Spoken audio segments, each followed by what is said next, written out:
Welcome back to New Rockstars. I'm Erik Voss, and this is a breakdown of The Penguin Episode 2. I'm very much enjoying this series and the subtle ways it connects to Matt Reeves' Robert Pattinson, The Batman, while being its own Sopranos-style crime drama, exploring the dual criminal psychologies of Oswald Cobb and Sofia Falcone without pulling any punches of making these two terrible people. So let's break down this episode scene by scene for all the cool details that you might have missed. And in case you weren't aware, New Rockstars does have a merch store, nerdriot.shop, with lots of cool designs inspired by your favorite fandoms, and it's the best way to support what we're doing here at New Rockstars and grab a great holiday gift for that favorite nerd in your life. Okay, the episode opens with this, and listen closely here.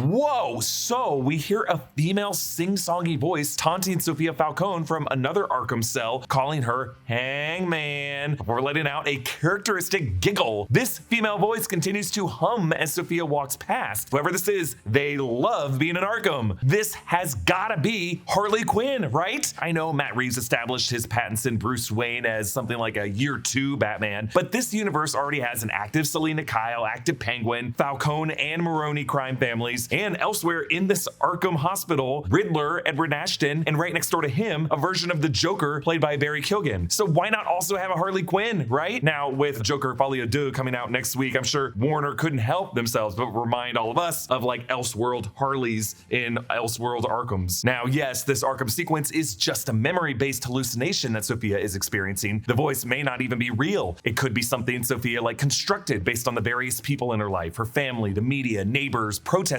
many of them women, branding her the Hangman. And really what angers her the most probably isn't the scorn over her sadism, but rather that they still call her the Hangman, despite being a woman who convicted these crimes. It's like everyone in the world cannot conceive that a woman could have the power to take any lives. And that's what pisses her off. Sofia is wearing the Arkham State Hospital orange and white striped jumpsuit, the same kind that was worn by the Riddler and the Batman, and she's escorted by Dr. Julian Rush, played by Theo Rossi, who played Shades on Netflix's Luke Cage. He encourages her to go into the cell, but we are really seeing him as a therapist or some kind of psychiatrist, encouraging Sofia to mentally revisit her time in Arkham. And notice as the cell door closes, at the top of it is this red light that wipes across the top. A light this techie does not belong in any prison cell, as it's actually the light from the hypno machine in Dr. Rush's office that we see when Sofia wakes up. Sofia meets her brother Alberto in this visitor room, and it's the same kind of set where the Batman interrogated the Riddler in the 2022 film. You know, the scene from which we derived our classic New Rockstars thumbnail, Does He Know? Sofia had told Oz last episode that her brother Alberto was the only member of the family who visited her at Arkham, but now when he puts his hand on the glass, he is missing his pinky. So this whole idea of a severed Falcone finger comes from the Jeff Loeb and Tim Sale Dark Victory storyline in 1999, which explores the Hangman mystery. Sofia Falcone receives a severed finger of her father Carmine, and we discover in this story that Sofia is the Hangman herself, having faked her paralysis from the injury she received from Catwoman pushing her out the window in the Long Halloween. With Alberto's shirt open, we see he has a tattoo of wings on his chest. We saw a bit of this tattoo in the opening scene of episode 1. Avian imagery was a recurring motif in the 2022 film, with El Rata Alada, the winged rat, being revealed as their father, Carmine, police informant, and a reference to the Falcon of the Falcone family name. I assume this would be the wings of a falcon, but leading up to the Batman, I did theorize that it might have been a Court of Owls story and that the owls were really the important bird. I guess this could be an owl. I don't want to go down that rabbit hole just yet. But a hand comes from the darkness and shoots Alberto, and Sofia, who previously was a prisoner of the scenario, now feels like the helpless one to help someone who actually is trapped. She's forced to watch her brother get murdered over and over again. It almost feels like someone who's a witness to like a state execution, right? Just on the other side of the glass. Now, we know that this hand belongs to Oz Cobb, but it just kind of shows how desperate Sofia is to figure out who this hand belongs to. Dr. Rush's hypno machine red light takes over and Rush switches it off. Now, I don't think there's a Dr. Julian Rush anywhere in the comics, but there was a villain who was aligned with Penguin in the New 52 relaunch era in 2012 that was named Hypnotic. I don't know if this guy's based on that, but when Dr. Rush tries to calm Sofia by putting his hand on her shoulder, Sofia repeatedly shoves him off of her, and then she just punches him. Like she might be specifically triggered by a man putting his hands on this part of her body. Under her red collar, you can also see some scratches, which we will see more of later. Now, remember in episode 1, I talked about how Sofia would dress in a way to cover her neck, and this episode shows why. she repeatedly claws at her own neck while she is sleeping. Maybe her Hangman MO came from a childhood of abuse from people like Carmine, maybe Uncle Luca, maybe someone else in her life who would like abuse her by strangling her. And she claws at her neck to try to pull the hands off. That could be why Dr. Rush has to remind her to breathe, because it seems like here she's slipping into this catatonic state where she thinks her air supply is physically being cut off. Now, in The Long Halloween, Sofia Falcone scarred her own face so that she would look more like her father Carmine, but I think this self-scarring just has a very different backstory to it. Dr. Rush asks if she can see this painting on her wall. This is actually a real painting by an Italian artist, Rosario Oliva, called Scream Louder, Scream Twice. And it was painted in 2020. Interesting painting choice that I feel like applies to like Oz and Sofia, right? They need to both speak up louder for themselves, and they need to speak with twice the force of just one of them working independently. Now, Rush seems to be into Sofia, and he says this: "You're safe." I'm not safe. I'm home. Interesting how Sofia recognizes that the greatest threats live inside the house. Yeah, I really do think she was abused by a family member. Now, we smash cut to the Penguin title logo, red on black, just like the Batman title in the 2022 film, and we dissolve into Oz so that the unusually angled edge of the letter G forms the iconic pointed beak-like nose directly over Colin Farrell's nose, and I love this detail. So Oz sips some Pepto while he approaches Blackgate Isle. This is the island prison inspired by Rikers Island in New York and Alcatraz in San Francisco Bay. It always bugged me that Christopher Nolan put Blackgate Prison in the middle of Gotham City in The Dark Knight Rises just so Bane could conveniently use a prison break to overrun the city. That's why the people of Gotham put them all on an island. There's less of a risk of that. So Oz meets once more with Sal Maroni, who's now joined by his son and his wife, Nadia Maroni, played by the wonderful Shoher Aghdashloo, from a number of roles over the years, from The Expanse to Netflix's The Punisher and X-Men: The Last Stand. Notice she has a crossword puzzle in front of her, which actually shows up again in another conversation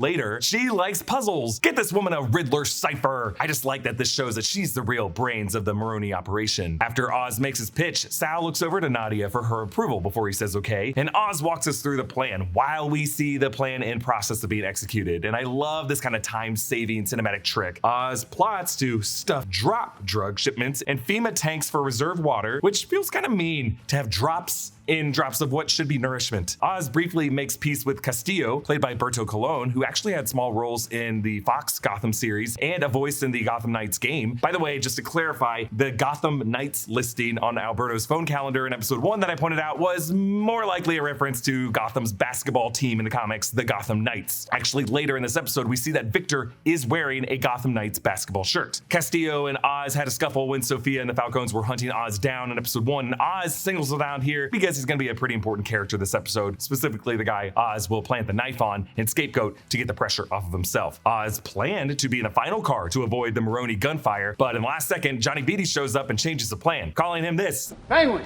Ah, yes, nice to hear the villain name actually used on the show. Beatty makes Oz ride with the product. And let's remember, between this high-speed transport and last week's chase through Gotham City, these are coming like maybe just a couple weeks after the Batman chased him down and flipped his car. Now, notice how this route appears to take them under Gotham Square Garden. Like, I'm pretty sure that's what the sign says on the left in this shot. The road signs above read event parking lower level, which is closed, probably because it's all flooded, and then event parking street level. So this would be the same venue that got flooded by the Riddler's bombs and taken over by his followers during Mayor-elect Bella Real's rally. The tension of the sequence creeps up as Oz sees Maroni's capo in the side view mirror, and he takes this moment to stand up and distract the guys in the back with a joke. What's the difference between the mafia and the government?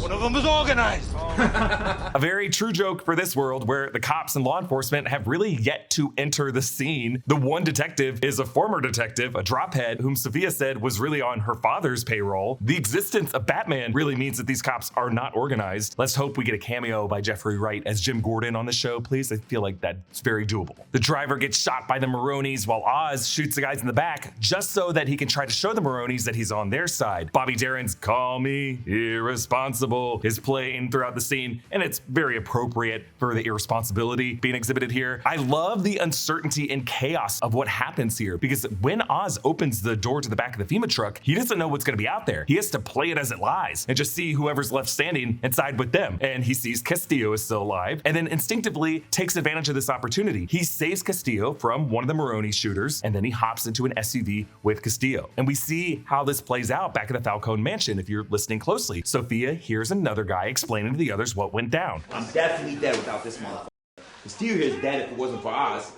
So we're seeing how Oz's split-second decision paid off for him. When he was out in the open, his decision to save Castillo got around to the various corners of the organization to clear his name, but leave Castillo vulnerable. Because while all these other guys were saving each other, who was Castillo saving? Sofia walks in to find Vidi chewing out Oz over the attack, while Carmine's brother, Luca Falcone, oversees this. While Vidi's mad about the lost drop, Sofia smartly points out that this only happened because someone in their ranks leaked the route to the Maronis. Luca tells Sofia that he will handle it, and Oz, notice, has clearly stayed behind to listen in on this conversation from the other side of the door, because as soon as Sofia walks out, he is right there telling her it should have been her in that room making the calls. And notice how he points at her with his right hand, making this kind of gun pointing gesture, which, is not great for him if Sofia is mentally matching any right hand she sees with that gun holding hand in her vision. Now, Victor passes some missing posters and lingers on them. Specifically, the one in the middle is a face of a woman that's covered up. Last seen before flood, Robbinsville subway station on November 5th. And it's like something YA Austin, maybe Tanya Austin. We also see another guy, Chris Gieber or something. And then at the bottom, H. Huang and F. Huang, a husband and wife apparently. I feel like the woman whose face is covered is going to be someone important, someone who Victor knows. Clearly, Victor has some secrets that are going to unfold in this season. Everybody knows the ultimate genie hack: use one to get unlimited wishes. Genies aren't real, but there's one awesome thing you can use to get yourself unlimited awesome things, and that's the Elegoo Saturn IV Ultra 3D printer. We used one to make this awesome Iron Man, and we can't recommend this printer enough. Whether you're looking to upgrade from your current 3D printer or you're starting from scratch, the Saturn IV Ultra is a great choice. Anyone who's used an older 3D printer knows the pain of getting your plans from your computer to the printer. You used to need a Swiss Army knife's worth of dongles and cables and drivers, but with the Saturn IV Ultra, everything goes over via Wi-Fi quickly and easily, so you can get to the fun part sooner. Plus, the Saturn IV Ultra has a 12K high resolution LCD screen. Also, the Saturn IV Ultra has an auto leveling feature, so you wind up with fewer print failures. And the VAT's built-in tilt release technology give the Saturn IV fast printing speeds, and a built-in time-lapse camera lets you capture footage so you can show it off to your audience. And look how good the finished model came out. It's super detailed, it's easy to assemble, and just the beginning of what we're gonna do with the Saturn IV Ultra.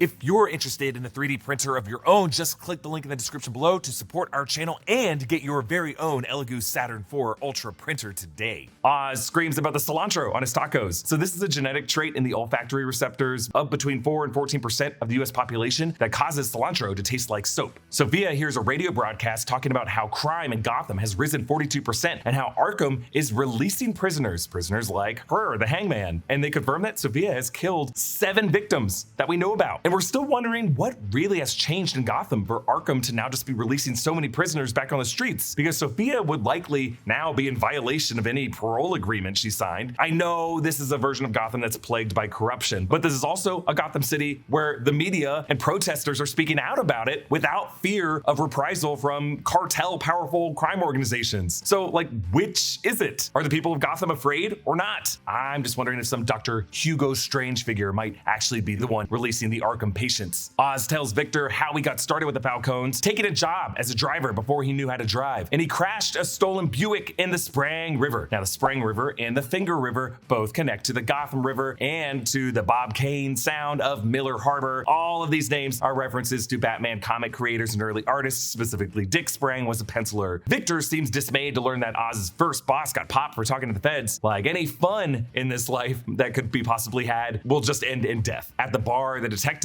pushes a bartender for drops. You owe me, man. Take it up with the Riddler.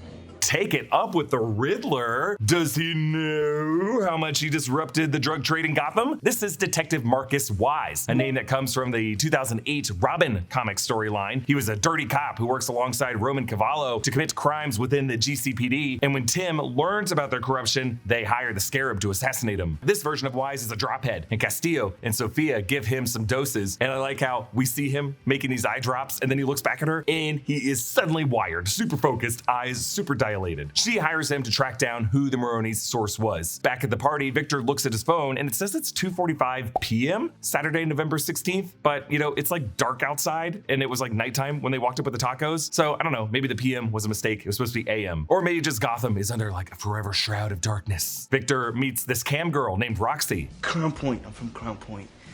Yeah, my cousin lived over there. She said it's like a no man's land now or something. Oh my gosh. Okay, so Crown Point is the neighborhood mentioned by the Riddler's followers on the Rata Alada website that we talked about last week, and they were planning to make some big move in Crown Point. But the big detail here was the reference to No Man's Land, the 1999 crossover storyline where a 7.6 scale earthquake hits Gotham City and the government just abandons the city, leaving it to fend for itself. Jim Gordon stays behind to defend it with his Blue Boys, while Batman has to deal with a very excited rogues gallery of villains who take advantage of this crisis in various ways. Christopher Nolan did take elements of No Man's Land when writing The Dark Knight Rises, but I wouldn't say that movie's a true No Man's Land story. But I wonder if in this universe, the flooding, the continuing instability of the city, everything that the Riddler's gang is planning to do, this new drug that's entering the city, it could lead to just a similar abandonment crisis. And this upcoming second Matt Reeves Batman film could be a true No Man's Land story with the full rogues gallery in it. Eve knows that Oz is using her as an alibi for Alberta's murder, but Oz reassures her. Ain't nothing about Sofia Falcone I can't handle. And I like how from this we cut to Sofia at her very worst, waking up in her closet where she has to sleep apparently, and she's clawing at her neck. And we talked earlier why that might be the case, but it's interesting now that she's sleeping in her closet. Like she can't handle a soft bed, has to sleep on a harder surface, reminding her of her prison time, and this could have been a place where she used to have to hide. So Oz has to go back to his mother's neighborhood to talk to this landlord who found his mother outside speaking Spanish, and a reminder that Oz is bilingual. He was the one who knew El Rata Alada translated to winged rat in Spanish. Frances was apparently trying to go to church, but she's wearing a sparkling purple evening gown, which Oz uses as inspiration to put on this jazz record to dance with his mother, and we learn that Oz's two brothers are dead. Now, how did they die? Well, maybe they were in that Buick that Oz stole and crashed in the river, and then this penguin had to swim his way out. We also learned that their names were Jack and Benny. Maybe Francis loved the comedian Jack Benny. Just found that interesting. So Oz goes to Alberto's funeral and is protested by people with signs. And among these signs, we can read Hang the Hangman and some red Riddler signs, which is interesting that these guys are in the mix. We see Your Daughter Could Be Next. We see Falcone's Equal Fascists. There's one that reads Let's Get Real French with a guillotine drawing on it. And then even more Riddler signs. It's crazy how many of them are here. One says 7 is too many, and then one with a lot of text saying, we are fighting a system that allows a handful of men on Earth to rule all of humanity, which makes me think, are we dealing with Court of Owls? That's just interesting, right? So Oz tells Sofia about his dead brothers and his mother's grief and how dancing at that jazz club was her way out of it. It's a hell of a lot more fun to dance. Meanwhile, Detective Wise brings that Maroni capo still on the morphine as he was recovering from Gotham Memorial. Oz shares the gossip with Nadia that Johnny Vitti is screwing Luca Falcone's wife, probably why Johnny seems so frosty with him in the meeting room when Luca told him to show Sofia some respect. And Nadia tells him to find their guy before he talks to the Falcones. Meanwhile, with all eyes on her, Sofia once again stuffs her face with her hands. Now, here's a theory I don't want to dwell on too much because I think it's just really sad, but Sofia Falcone in the comics has a much larger frame. Cristin Milioti is very, very thin and very short. And it's just a thing. Most actresses have to have this figure. But I wonder if there was something intentional about this. Like maybe this character of Sofia had a past with body dysmorphia, with eating disorders due to some bullying from her family members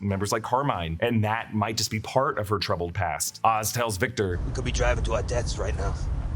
Should we turn around? So Oz is instructing Victor to plant the jewel in Vitti's red Mercedes, but he doesn't give Victor a chance to follow up with questions when he clearly is worried about this plan. And I think that makes Oz pretty shitty for blaming Victor. He basically threatens him with murder just for fouling up this plan. Like clearly Oz feels like he always did a good job, but I guarantee you Oz probably made mistakes when he was a kid. He's just forgetting that, and he's holding Victor to a much higher standard than he was probably held. But Oz, sneaking around the reception, reveals Castillo chatting with Sofia about the Maroni that they have in the basement, which he promptly tells Johnny and Milosh about. Sofia thinks she's hearing voices from her past. Sofia! Come here. But it's actually from some home movies showing these two young siblings playing with swords. And we see this was like edited to jump to Alberto from a recent New Year's Eve celebration saying this year would be the best. And it's just interesting that we're seeing him around holidays, right? Halloween was big for him. Thanksgiving was coming up, and we saw him at New Year's. It's just interesting that in the long Halloween, he was the holiday killer. But Sofia runs into her cousin Carla, who reminds her about their times at Lake Como, flirting with some horny Italian boys, and she invites her on another girls' trip. But when Gia runs up, Carla just pulls her close, away from the freaking Hangman, and Sofia recognizes this microaggression and then threatens the girl. But what's interesting is later when Sofia talks to Luca, who is Carla's father and Gia's grandfather, Sofia realizes that Luca had probably sent Carla to try to get Sofia to go with her to Italy, either to get her out of the picture, or maybe in another scenario that's common in crime families, sometimes a trip abroad is a trip that you don't come back from. Oz tells the Maroni capo to give them the name Johnny Viti, but when Vic calls to say that he failed to get the jewels in Viti's car, Oz decides to change the plan and he stabs the Maroni guy so that he can plant the knife to make whoever the scapegoat is undeniably guilty. So when Luca and Sofia find this guy dead, they gather the family and close off the room, creating what I thought was going to be like a Succession pour on the floor moment. Oz chooses this moment to pick a fight with Viti, and Castillo gets involved to hold him back. And you can see the moment Oz pulls his hand back out of Castillo's pocket from where he planted the knife. And when the knife is found, Luca makes the choice to kill Castillo himself, depriving Sofia of that opportunity. Not just her opportunity for revenge, but really so that he can present himself to the rest of the family as Carmine's successor, not for Sofia to have that chance to be the successor. When Luca closes the door on Sofia, it's totally a reference to The Godfather, the final shot of the film when Michael closes the door on Kay. It looks like it falls to Oz to dig the graves to bury these two bodies, but he makes Victor do it, which at first seemed like a Tony Soprano, Christopher Moltisanti relationship, but Oz is like a complete asshole. Hey, don't close your eyes. Look at them. Remember this is what happens when you choke, you understand? That's a one-way street, Vic. Now, I'm not sure if this is the Falcone family estate or just some distant woods. Like, would they bury a body on their home property? Probably. They don't seem to be that afraid of the police. But regardless, if this is anywhere near Bristol Heights, this would be the same neighborhood as Wayne Manor, and they might be digging not that far from the Batcave. The episode ends in the Falcone family mausoleum. Carmine, Isabella, and Alberto. Sofia says that the diamonds were Alberto's investment in their future, the new drug that they were going to use to run the family together. Her plan now is to force these old men to their knees. What do you say, Oz? You in? Let's dance. Another example of Oz transferring his relationship with his mother, Frances, onto this new relationship with a woman in his life, Sofia. And I just think that anytime dancing is referenced in DC, I just think of this. You ever dance with the devil in the pale moonlight? It just seems like the only people happy enough to dance in Gotham City are really the psychotic criminals. Huge thanks to Brandon Barrick for his research help with this breakdown. Comment down below with your thoughts. Follow me at EA Voss. Subscribe to all 3 channels of the New Rockstars Network for breakdowns and news coverage of everything you love. Thanks for watching, and I'll see you next time. Bye.